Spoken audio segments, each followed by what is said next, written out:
This channel does not promote any violent, harmful, or illegal activities. All content provided by this channel is meant for an educational purpose only. কালীঘাটে আজ জাতীয় কর্মসমিতির বৈঠকে Trinamool supremo Mamata Bandyopadhyay উপস্থিত রয়েছেন। বৈঠকে যোগ দিয়েছেন দলের সর্বভারতীয় সাধারণ সম্পাদক অভিষেক বন্দ্যোপাধ্যায়।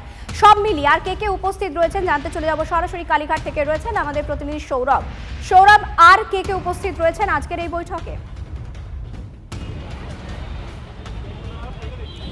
দেখো, একদিকে রদবদলের আবহ এবং রদবদল নিয়ে জল্পনা দলের অন্দরে এবং পাশাপাশি শুরু হচ্ছে শীতকালীন অধিবেশন। এই দুয়ের মাঝখানে এই আবহে দাঁড়িয়ে আজকে জাতীয় কর্মসমিতির বৈঠক হচ্ছে কালীঘাটে। নিঃসন্দেহে মমতা বন্দ্যোপাধ্যায়, অভিষেক বন্দ্যোপাধ্যায় ছাড়াও এখানে কিন্তু সুব্রত বক্সী, মলয় ঘটক, চন্দ্রিমা ভট্টাচার্য, ফিরহাদ হাকিম, অরূপ বিশ্বাস এবং সুজিত বসু এরকম তৃণমূল কংগ্রেসের আদি গোষ্ঠীর যথেষ্ট বড় বড় মুখেদের কিন্তু আজকে আমরা এই বৈঠকে দেখতে পাচ্ছি, যেটা খুব তাৎপর্যপূর্ণ। পাশাপাশি পার্থ ভৌমিকের মতো নবীন নেতা, পাশাপাশি বীরবাহা হাসদা, তারাও কিন্তু ডাক পেয়েছেন। সব মিলিয়ে এই কর্মসমিতির বৈঠক থেকে রদবদল বা আগামী লোকসভা নির্বাচনে কোন কোন ইস্যুগুলোকে হাতিয়ার করে নরেন্দ্র মোদীর বিরুদ্ধে লড়াই করা হবে তা নিয়ে কোনো আভাস পাওয়া যায় কি না, নিশ্চিতভাবে সবাই তাকিয়ে রয়েছে। সেই দিকেই কিন্তু সবাই তাকিয়ে রয়েছে। চয়নিকা, তুমি আমাদের সঙ্গে থাকো। এই যে মিটিং হচ্ছে বা হতে চলেছে তার সে নিয়ে কুণাল ঘোষ কি বলছেন, অন্যদিকে সৌমিক ভট্টাচার্য কি বলছেন, শুনুন। হরিয়ানা বা মহারাষ্ট্র, যেখানে বিজেপিকে থামানোর মূল দায়িত্ব ছিল কংগ্রেসের, কংগ্রেস ফেল করেছে। মমতা ব্যানার্জি যে জায়গাটায় নেতৃত্ব দিয়েছেন বিজেপি আটকে গেছে। ইভেন হেমন্ত সোরেন ঝাড়খণ্ডে বিজেপিকে আটকে দিয়েছে। তাহলে বিজেপিকে আটকাতে পারলো না কারা? কংগ্রেস।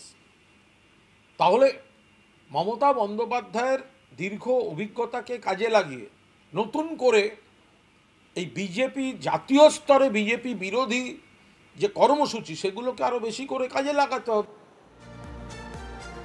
কাঁঠালের আমসত্ব, এটাও একটা প্রবাদ আছে। তৃণমূল কংগ্রেস অনেকটা ওই রকম জায়গায় চলে গিয়েছে।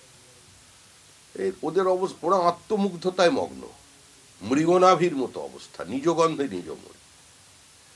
তৃণমূল কংগ্রেস সর্বভারতীয় দল সেই তকমা খুইয়ে আজকে জাতীয় কর্মসমিতির মিটিং ডেকেছে। পশ্চিমবঙ্গের মানুষের ক্রমবর্ধমান জনরোষ, ক্ষোভ, তার থেকেই দৃষ্টি ঘোরানোর জন্য এই ধরনের বিবৃতি। অর্থাৎ সৌরভ যা জানালেন তাতে দলের শীর্ষস্থানীয় একাধিক নেতা এই মুহূর্তে উপস্থিত রয়েছেন কালীঘাটে এবং যে বিষয়গুলো নিয়ে আলোচনা হচ্ছে তার মধ্যে একদিকে যেমন শীতকালে অধিবেশনে তৃণমূল কংগ্রেসের স্ট্র্যাটেজি কি হতে চলেছে সংসদে সেই বিষয় যেমন রয়েছে, পাশাপাশি সুব্রত বক্সীর তরফ থেকে পুরসভার চেয়ারম্যানে কোনো রদবদল ঘটতে পারে কিনা সেরকম একটা সম্ভাব্য তালিকাও দেওয়া হয়েছে, সম্ভাব্য তালিকা, সেই বিষয় নিয়েও আলোচনা হতে পারে। অন্যদিকে কি জেল মুক্তির পরেই প্রথম মমতা বন্দ্যোপাধ্যায়ের মুখোমুখি হতে চলেছেন অনুব্রত মণ্ডল। খুব স্বাভাবিকভাবে যেখানে তিনি খানিকটা কোণঠাসা বলে মনে করা হচ্ছিল, সেই জায়গায় দাঁড়িয়ে আজ অনুব্রত মণ্ডলের 2.5 বছর পর কালীঘাটে মমতা বন্দ্যোপাধ্যায়ের বাড়িতে উপস্থিতি যথেষ্টই তাৎপর্যপূর্ণ। আমরা আরও একবার চলে যাব আমাদের প্রতিনিধি সৌরভের কাছে। সৌরভ, অবশ্যই দেখো, অনুব্রত মণ্ডল এলেন এবং একেবারে অনাড়ম্বরভাবে কিন্তু তিনি কালীঘাটে ঢুকলেন। তিনি আগে যখন আসতেন কালীঘাটে কিংবা জেলার কোথাও, তাকে ঘিরে যে নিরাপত্তা রক্ষীদের একটা সক্রিয়তা দেখা যেত, আজ কিন্তু কিছুই দেখা গেল না। একেবারে যেন বদলে যাওয়া অনুব্রত মণ্ডল একা এলেন এবং কালীঘাটে ঢুকে গেলেন। এবং অনুব্রত মণ্ডলের অনুগামীরা মনে করছেন যে জাতীয় কর্মসমিতির বৈঠকে তাকে ডেকে আসলে দল তাকে বাড়তি কিছু অক্সিজেন দিচ্ছে। যদিও জেলার সমীকরণে তিনি সভাপতি থাকলেও একক সিদ্ধান্ত তিনি নেওয়ার মতো কিন্তু জায়গায় নেই এবং আর 5 জন কোর কমিটির মতো সদস্যদের মতোই তারও ক্ষমতা।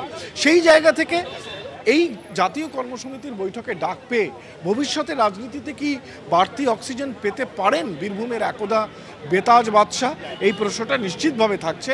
তবে দেখো, একেবারে 26-এর বিধানসভা নির্বাচনের আগে 25-এর প্রায় বছর শেষ হতে চলল। এই সময় দাঁড়িয়ে কর্মসমিতির বৈঠক এবং দলকে শক্ত হাতে দলের রাশ মমতা বন্দ্যোপাধ্যায় আরও একবার নিচ্ছেন এবং দলকে আরও সংগঠিত করছেন, সেই বার্তাটা কিন্তু আজকের কালীঘাটের বৈঠক থেকেও আজকে কালীঘাটের এই বৈঠক থেকেও কিন্তু এই বার্তাটা কোথাও একটা দেওয়া হচ্ছে তৃণমূলের তরফে, যেটা নিঃসন্দেহে আগামী নির্বাচনের দিকে তাকিয়ে তাৎপর্যপূর্ণ। একটা সংক্ষেপে ছোট্ট প্রশ্ন, সেটা হচ্ছে বিগত কয়েক মাসে যদি আমরা দেখি তাহলে আদি বনাম নব্যের একটা চূড়ান্ত সমস্যা সামনে এসেছে, মানে একবারে সরাসরি একে অপরকে আক্রমণের ঘটনা ঘটেছে। কোথাও গিয়ে মুখ্যমন্ত্রী আজ উপস্থিত থেকে তিনি কি এই বিষয়ে কোনো বার্তা দিতে পারেন? দেখো, আদিনব্যের একটা মানে অন্তহীন সমস্যা রয়েছে, প্রথম দিন থেকেই রয়েছে, এবং এই সমস্যা বারে বারে মাথাচাড়া দেয় এবং তারপরে এই নিয়ে বহু আলোচনা হয়। কিন্তু তারপরে আদিনব্যের যে একটা দ্বন্দ্ব রয়েছে, এই দ্বন্দ্বটা কিন্তু একেবারে স্পষ্ট, এবং এই দ্বন্দ্বটা আড়াআড়ি একেবারে ওপর থেকে নিচ পর্যন্ত রয়েছে, এটা অস্বীকার করবার কোনো জায়গা নেই। আজকের বৈঠকে যারা উপস্থিত আছেন, যদি সেইভাবেই খুব নজর দিয়ে দেখা যায়, তাহলে কিন্তু মমতা বন্দ্যোপাধ্যায়কে ঘিরে যে আদি গোষ্ঠী, তাদেরই কিন্তু আজকে সংখ্যার বিচারে প্রাধান্য বেশি। যদিও অভিষেক বন্দ্যোপাধ্যায় রয়েছেন, তার অনুগামী বলে পরিচিত পার্থ ভৌমিক রয়েছেন, নিঃসন্দেহে তাৎপর্যপূর্ণ। তবে আজকের এই বৈঠক অবশ্যই কোন দিকে এই বার্তা দেন মমতা বন্দ্যোপাধ্যায়, সেদিকে তাকিয়ে রয়েছে প্রত্যেকে। আমাদেরও নজর থাকবে। সৌরভ, আপাতত তোমাকে ধন্যবাদ।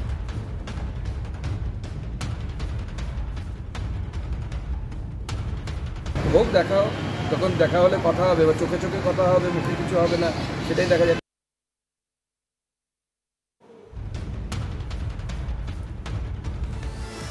উপনির্বাচনের ফল বেরোতেই চাঙ্গা তৃণমূল। কল্যাণ বন্দ্যোপাধ্যায় কাল হুঙ্কার দিয়েছিলেন কি ঢের হয়েছে, কংগ্রেস এবার ইন্ডিয়া জোটের নেতৃত্বের ভার মমতা বন্দ্যোপাধ্যায়ের হাতেই ছাড়ুক। ঠিক তার পরের দিনই খার্গের ডাকা বৈঠকে অনুপস্থিত তৃণমূল। কালীঘাটে তৃণমূলের ন্যাশনাল ওয়ার্কিং কমিটির বৈঠকে তৃণমূলের লোকসভা দলনেতা সুদীপ বন্দ্যোপাধ্যায়। সেই কারণে তিনি বৈঠকে না থাকলেও তৃণমূলের তরফে কোনো প্রতিনিধিও পাঠানো হয়নি মল্লিকার্জুন খার্গের ডাকা এই বৈঠকে। বিরোধী ঐক্যে ফাটল বলে কটাক্ষ বিজেপির, যদিও আমল দিতে নারাজ তৃণমূল। আদানি বা বিজেপির অন্যান্য ইস্যু, এই সমস্ত কিছু নিয়ে যে তীব্র বিজেপি বিরোধিতা, আন্দোলন, জনমত গঠন, এগুলো তো তৃণমূল কংগ্রেসই করে, সংসদের ভেতরে করে, সংসদের বাইরে করে। ফলে কোন একটা মিটিংয়ে তৃণমূল কংগ্রেসের কেউ থাকলেন বা না থাকলেন, তার এই সরলীকৃত উপসংহারের কোনো জায়গা নেই। ইন্ডিয়া ব্লকের বিষয় নিয়ে তারা চিন্তাভাবনা করবেন, বিজেপির ইন্ডিয়া ব্লক নিয়ে আলোচনার কোনো সময় নেই। এই কারণেই নেই, কারণ যে ইন্ডিয়া ব্লক আজ পর্যন্ত একটা যৌথ সাংবাদিক সম্মেলন করতে পারেনি, যারা এক মঞ্চে যেদিন আসে পরের দিন তাদের মধ্যে কোনো দল মধ্যেখান থেকে ভেঙে যায়, তারা কি বিজেপির সঙ্গে লড়াই করবে?